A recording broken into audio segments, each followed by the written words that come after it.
우리 첫 번째 헤드라인부터 들어가 볼게요. 네, 첫 번째 소식 한국 나이 법적으로 사라집니다.입니다. 한국 나이가 네. 사라진다. 그렇죠.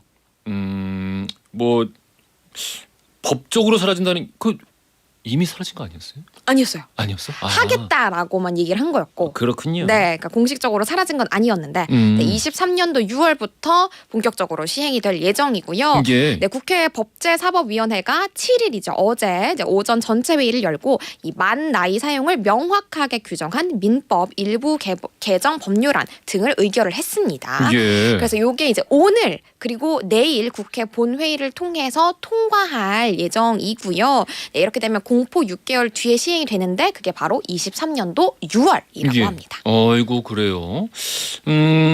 이 만 나이가 원칙인 곳이 지금도 있죠 이미. 맞아요. 예. 그러니까 일부의 민법에 따라서는 만 나이로 계산하는 게 원칙으로 자리를 잡고 있는데요. 근데 사실 우리는 일상생활에서는 우리 얼마 전에도 우리 이제 또 곧 한 살 먹겠네요라고 했던 것처럼 예. 1월 1일 되는 순간 한 살 더 먹는 것으로 우리 여기고 있었잖아요. 이걸 우리가 한국식 나이라고 했었는데요. 예. 또 일부 법에서는 연나이를 기준을 해요.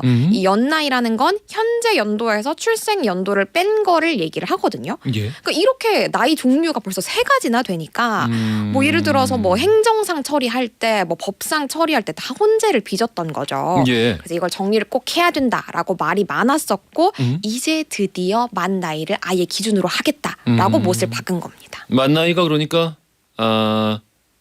자기 생일 기준으로 하는 거죠. 맞아요. 그냥 그 다음 새해 밝았다고 한 살 무조건 먹는 게 아니라 그렇죠.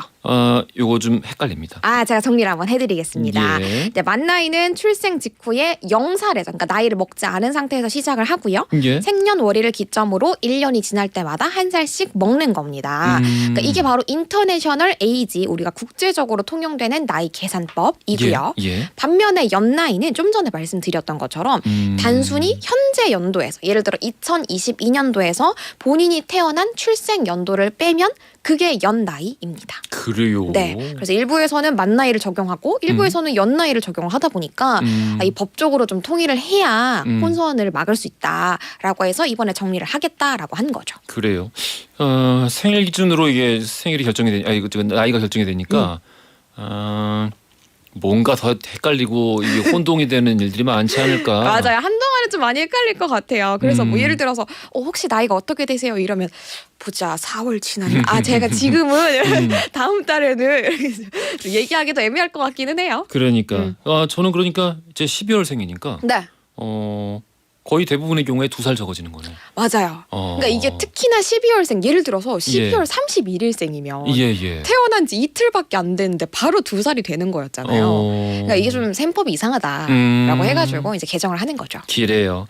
앞으로 이제 만 나이가 기준이다. 이제 라는 그 말씀이셨습니다. 맞아요. 그리고 만약에 태어난 지 이제 만 1년이 되지 않았을 때는 월수로 공식적으로 표기를 할 수 있다고 하고요. 뭐 특히나 문제가 됐던 게 임금 피크제나 보험 특약 이런 거에서 말이 많았는데 이제는 명확한 기준이 생기니까 이제 혼란의 소지 차단할 수 있을 것 같고요. 예. 특히나 우리는 또 한국식 나이 계산법으로는 뭐 서열 문화 이런 것도 있었기 때문에 뭐 이런 것에서 하향 효과가 있지 않을까라고 기대하는 목소리도 있습니다. 오. 왜요? 과연? 그래요.